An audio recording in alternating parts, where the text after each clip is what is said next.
My name is Julia Litzko and I work with the MMC Geneva team. And in this interview, I'm talking to Jessamine Gara-Affeld, who works as mixed migration specialist in MMC West Africa. She will walk us through some of the findings from their latest research report titled A Gateway Reopened, the growing popularity of the Atlantic route as told by those who risk it. So can you tell me a little bit about why you decided to conduct this research and why this topic is important? Yeah, absolutely. So over the last year and a bit, we've been seeing an increase in arrivals in the Canary Islands. And as this route had been relatively quiet for more than 10 years, of course, it became a topic of interest in the migration community. And so, essentially, prior to 2020, when about 23,000 arrivals were recorded in the Canary Islands, in 2019, there were about 2,700. The year before that, in 2018, there were about 1,300. So clearly, this is, quite an increase. And although we can't get exact nationality breakdowns, and there's also been some evolution of the nationalities represented on this route, over the course of 2020, we've seen that Malians and Senegalese and Ivorians and Guineans and other West African nationalities have been significantly represented on this route. So as the MMC West Africa, this has been a focus of interest for us. And also, there's really been, I think, a lot of focus on what is happening in the Canary Islands themselves. And of course, this is really important because although the numbers of people arriving are not really that large when thinking about migration flows in and from the West Africa region more broadly, they are really significant when they're being concentrated in a small geographic space that doesn't have the capacity to receive them well and that wasn't planning for these kinds of numbers, especially not during a pandemic when everything is subject to pandemic protocols. So basically, we wanted to, again, the question of what's happening in the Canary Islands is hugely important, but we also really wanted to look at things more holistically, from the migration decision through the journey itself, as well as the return experience and what happens after a migration attempt along this route. And we wanted to be able to bring migrants' perspectives to bear on this. And we're really fortunate to have interviews with 46 migrant respondents in Mali, Mauritania, Senegal, and the Canary Islands themselves. So basically, we wanted to try to understand the resurgence of migration along this route as a current phenomenon, but also rooted in wider West African migration dynamics. So then that begs, of course, the question, why do you think there's such an increase of refugees and migrants traveling from West Africa to the Canary Islands, and why on this route? Exactly. So, yeah, it's a really good question. And for me, the study was really a good reminder of the fact that while it's super important to be asking that question, that exact question, there are factors underlying the migration decision that are also just really structural and longer term. So essentially, our respondents overwhelmingly emphasized economic and family reasons, often going hand in hand as their motivation to migrate. So 37 of our 46 respondents spoke of economic or livelihood factors in their decision to migrate. 32 spoke of family obligations, and a significant number of people talked about lack of opportunity in a variety of ways, be it challenges related to agriculture, perceived mismanagement of the fishing industry, which of course, particularly in Senegal, is a really important livelihood, high rents in urban areas and lack of jobs with the salaries to match. This was really an important underlying theme. But then in terms of, to your question of, why this increase, we interestingly found that only a few respondents spoke of direct links between COVID, because of course, we're seeing this surge happening essentially at the same time as the pandemic. There had also been already an increase in migration to the Canary Islands before the pandemic, but obviously during the pandemic itself, this increase has continued and grown. But so yeah, we only had a few respondents speak of direct links between COVID, economic challenges, and their actual decision to attempt going to the Canary Islands. And all of these were in Mauritania. And then the impact on the economy of the pandemic was also emphasized, I think, to a greater extent by key informants. So, I mean, for me, this was just really interesting. And I think it's also very possible that perhaps more respondents did have economic consequences from the pandemic, but they were so focused on the consequences themselves that they didn't necessarily raise COVID as like a proximate cause for their economic dislocation. Another thing that's related to, again, kind of the pandemic in the current moment is that we had several key informants and respondents alike talk about a rumor that the pandemic, due to the fact that the pandemic has, clearly had a big impact in Europe and that there's been, a high death toll, people have the idea that there's a higher demand for labor in Europe. And then in terms of the route itself, when respondents spoke of their reasons for going to the Canary Islands specifically, by far the most common reason given was that it was perceived to be the shortest or most direct route or fastest or easiest or otherwise most accessible. And so basically, in terms of our migrant respondents, this was almost always framed in terms of the pros of the Atlantic route, of going to the Canary Islands, rather than the cons of other routes, although there were several respondents who had previously tried other routes. Now, several key informants spoke more explicitly about their perception that challenges along other routes, for instance, the situation in Libya, were a factor in people choosing to attempt to migrate to the Canary Islands. And I think just one other point to really underscore here is the importance of information and information sharing. And so many respondents spoke of having received explicit information about the route from friends and family and those who have gone before. And I suspect that this also plays a role in the trend towards usage of this route, because as more people use it, it becomes more visible, it seems more feasible, etc. So like, for instance, for a young Senegalese person in a village, if suddenly 10 of your peers in the village are seen to have taken a boat and arrived in the Canary Islands, all of a sudden it seems more possible, not just to you, but also to your family and other community members, which could also increase social pressure to make the journey. Yeah, so another point that you already touched upon a bit is as the route has become more visible, it has become more visible not only because more people travel on it, but also because of the dangers of the journey. And it's perceived to be one of the deadliest crossings towards Europe. So could you tell us a little bit more about the dangers of this route? Yeah, absolutely. And so first of all, while our respondents did report various protection incidents during their migration experience, particularly extortion and scams and theft, although as well as physical violence or mistreatment, the boat journey was clearly the moment of most extreme danger and fear for the majority of our respondents. So as you just alluded to, I think the dangers of this route in terms of shipwrecks and people being lost at sea have been quite well publicized. IOM did some analysis on this from the first half of last year that estimated that for every 20 arrivals in the Canary Islands, there's one death, which is by far the highest mortality rate in terms of irregular maritime routes to Europe. And just as a point of comparison, the next nearest route was the Central Mediterranean route, which has an estimated one death for every 54 arrivals.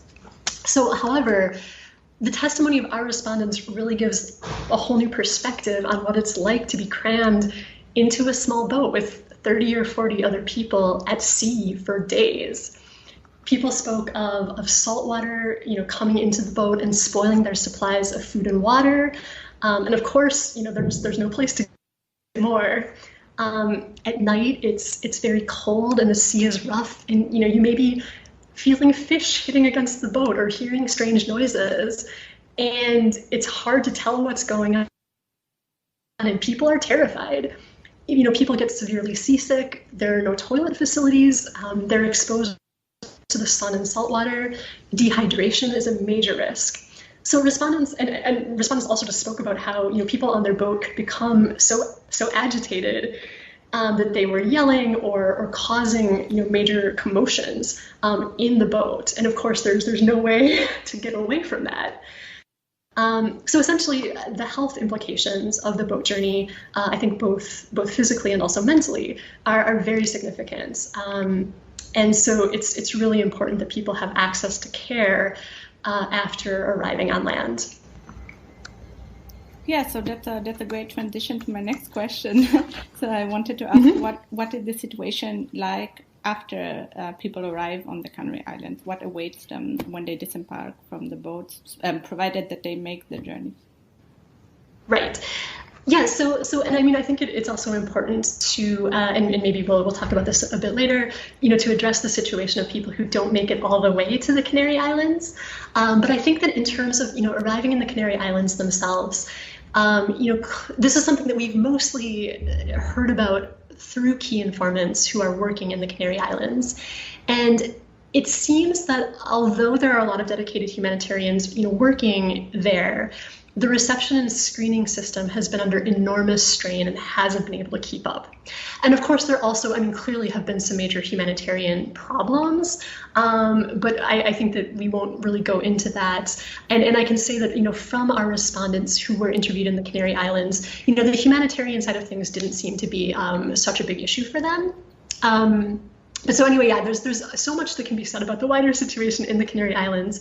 But we really limited our focus to the implications of inadequate screening and information for arrivals in terms of vulnerable groups who could be eligible for protection, namely children and asylum seekers.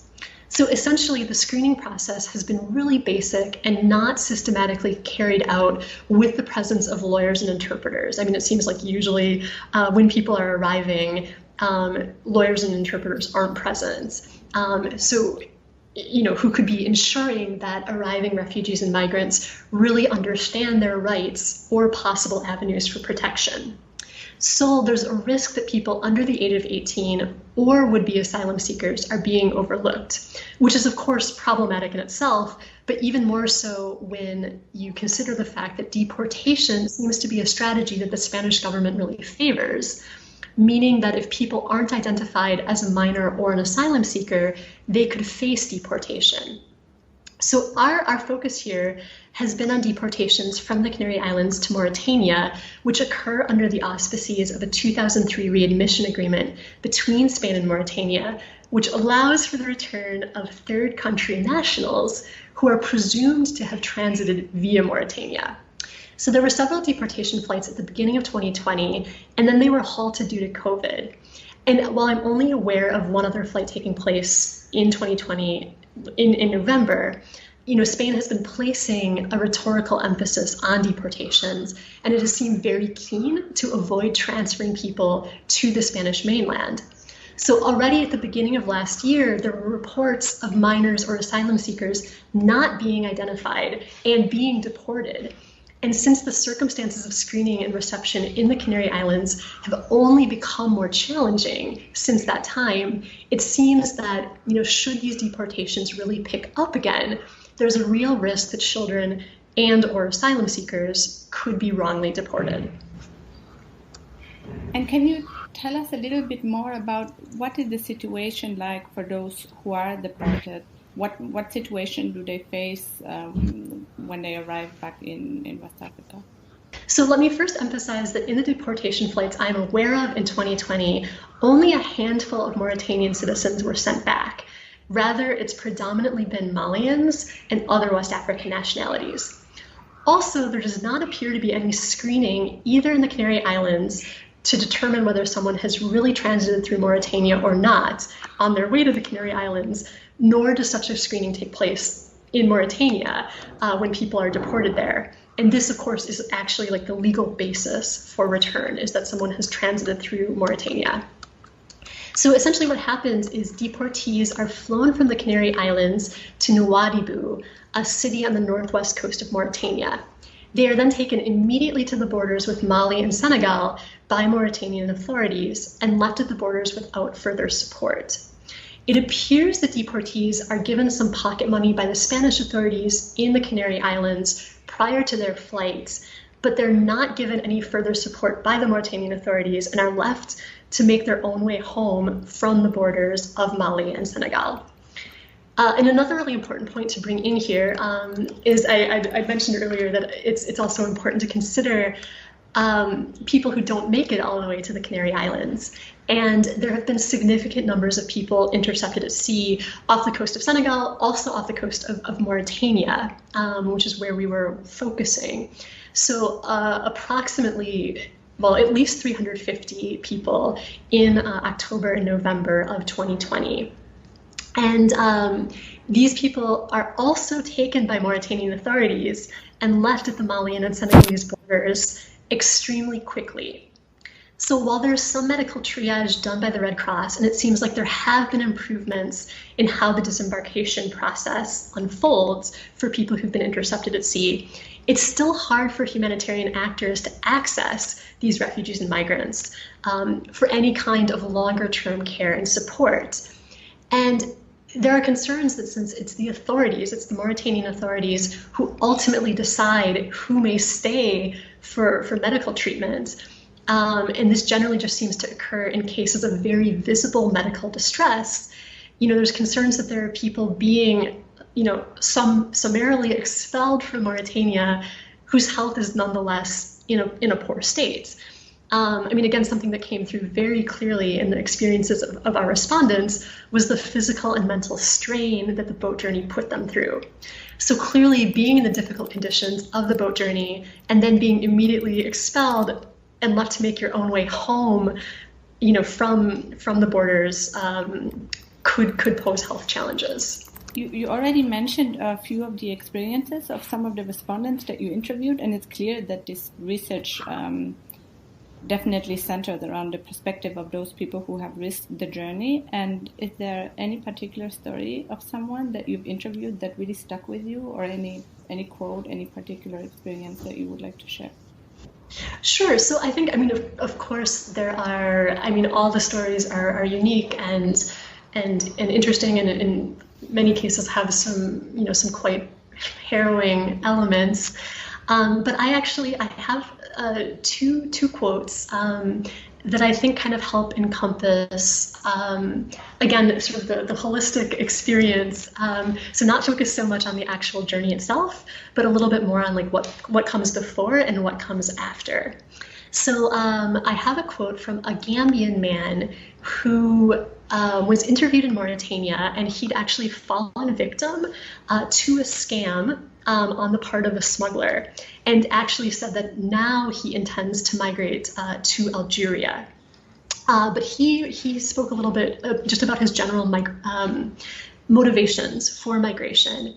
And he said, "I'm trying to migrate to the Canary Islands because I want to help my family. I have tried all types of work and nothing works. And I have seen that the people who have gone to Europe have all succeeded and are living a good life. Anyone who has nothing will not be respected. I migrated to escape poverty and stigmatization, to have something of my own, such as a well-built house or a vehicle. I want to build a better future for me and my family, to no longer ask my relatives for things, to be independent of other people, because I am seen as a jinxed but poor person who cannot provide for the needs of my relatives."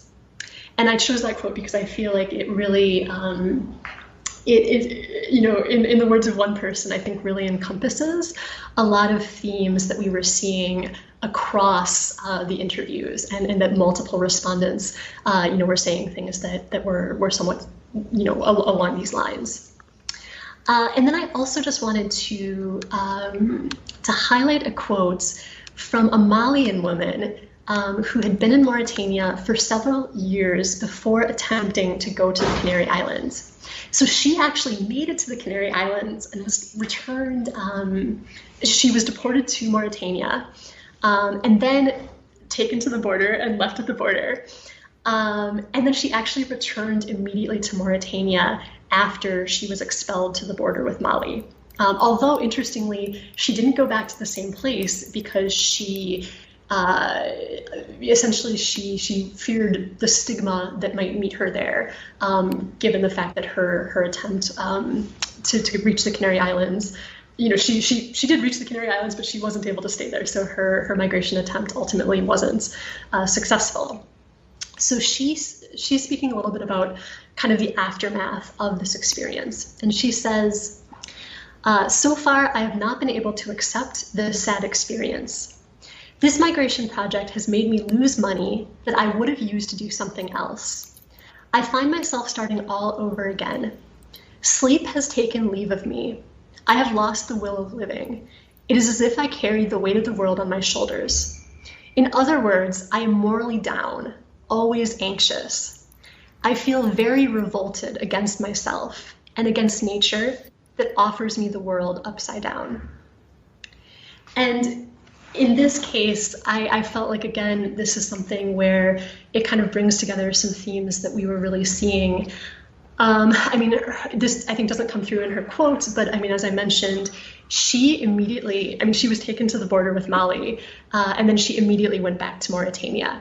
So we're definitely seeing that a lot of our respondents, of the respondents who were not interviewed in the Canary Islands themselves, the majority of our respondents either spoke explicitly about wanting to migrate again, or they were interviewed in Mauritania, and all of them were non-Mauritanian citizens. So they were already, they hadn't returned to their country of origin.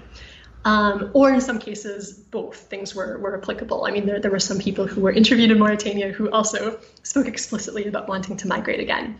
So I think that this idea of remigration was something, quite significant that we saw come through in this research. And then also, again, just kind of, this idea of the experience really having an impact and a lasting impact, it seems, in a lot of cases, on people's mental and emotional health.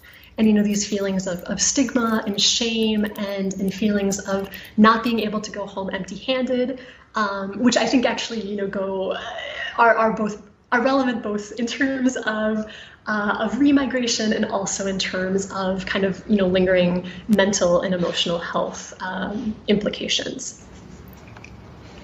Definitely. Thank you for sharing the stories. That really shows the complexity of the experiences that refugees and migrants face when they are traveling on this Atlantic route. But is there any main point that you would like people to take away from this research? Right. So that's a really good question. Of course, there are so many points that I feel are important and interesting. But I think for me, at the end of the day, one just big takeaway was that although, of course, it's important for us to be, asking the question of why are people taking this route during this time period, and essentially looking at the visible phenomenon in this moment, which is an increase in people using the Atlantic route to the Canary Islands. It's also just so important for us to be thinking about this holistically and thinking about the process of migration along this route from start to finish. So, what are the underlying factors that are pushing people to take this route? What factors may push people to take this route as opposed to another route, or push them to take this route perhaps even if they might not have taken another route? What happens to them during the attempt and what happens to them afterwards?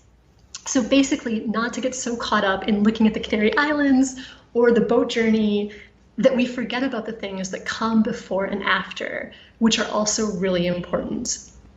And of course, this also has relevance in terms of response. For instance, looking at recent Spanish overtures to Senegal, they've stated that they want to increase patrolling capacity with new assets and personnel to support the Senegalese government in sea patrols.